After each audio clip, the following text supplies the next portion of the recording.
So this person here has this idea that the US, the United States of America, has the supremacy in all these fields. And that's why people want to come to the United States. Now, granted, especially in the last 3 years or so, there has been an influx a higher influx of immigrants or refugees coming into the United States. And the numbers are about 2.5 million a year.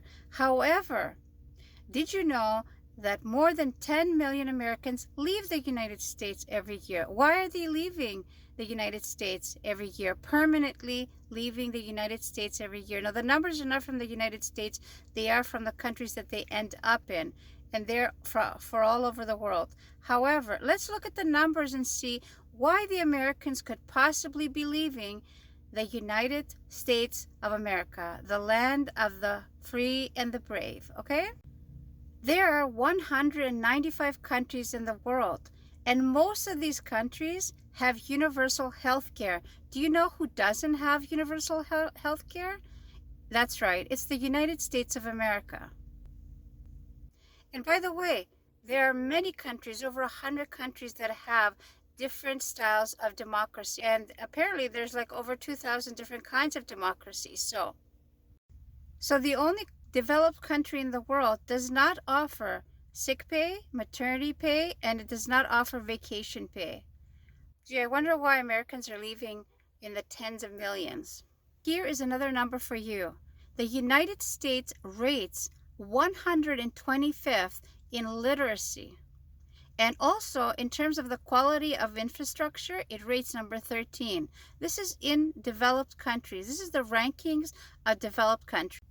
In terms of the quality of life index, and yes, there is one, they rate number 15. I think that's the lowest. That's the lowest that you can get in terms of a developed country. Now, yes, if you look up why do people come to the United States, it's going to say they come to unite with their family, they come for studies, they come for work, and they come for a more secure life, because where they're coming from is definitely violent, and there are reasons why it's violent, the United States. However, the United States has one of the worst human rights on an international scale. For the United States, in terms of how employees are treated, is one of the worst rankings in the world.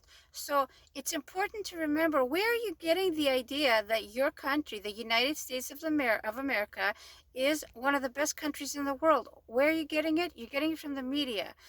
Now, the best way to see who the United States is having an issue lately, it's to look at all their series and all their programs that they have.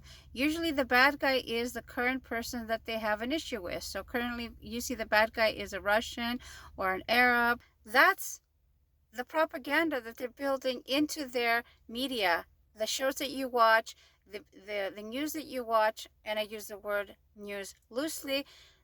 This is where you're getting the idea. And so when your country is a number one bully, it's a number one in military in the world, it's a nuclear power in the world, and they're constantly going all over the world to give people democracy, freedom, guess what? Other countries in the world have plenty of freedom, and they have plenty of other things too. They don't need to come to the United States. It's this propaganda machine in the media that keeps churning out the idea that America is the greatest place in the world. It's not. And Americans need to come to terms with it, because the global north is on its way out and the global south is on its way in. And my advice to you is you should abandon ship. Those 10 million Americans that leave every year, they know what they're doing.